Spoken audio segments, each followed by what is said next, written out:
आपसे नाराज होती हूँ तब भी मैं आपका नाम छोड़ती हूँ, लेकिन आपको नहीं छोड़ती हूँ। आपकी मोहब्बत मेरे दिल से कभी नहीं निकलती है। मैं गुस्से की हालत में भी आपका नाम नहीं लेती हूँ, मगर आपकी मोहब्बत मेरे सीने में मौजूद होती है। मेरे प्यारे साथियों, ये रिश्ता था अल्लाह के नबी का अपनी बीवियों के साथ। इसीलिए जब अल्लाह के नबी से पूछा गया मा हक़्क़ु ज़ौजती अहदिना अलैहि, अय अल्लाह के नबी बीवी का हक हमारे ऊपर क्या है?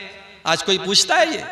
आज लोग मेरे पास आके कहते हैं मौलवी साहब हमारी बीवी ये नहीं करती, हमारी बीवी वो नहीं करती। जरा आप शौहर के हुकूक पर तकरीर कर दीजिए। आज ऐसे शौहर तो मिलेंगे जो अपने हुकूक के बारे में पूछेंगे, मगर यहाँ बीवी का हक क्या है हमारे ऊपर, ये आकर के पूछा सहाबी ने। अय अल्लाह के नबी बीवी का हक हमारे ऊपर क्या है, जरा आप बता दीजिए। अल्लाह के नबी ने फरमाया अंतुतिमहा इज़ा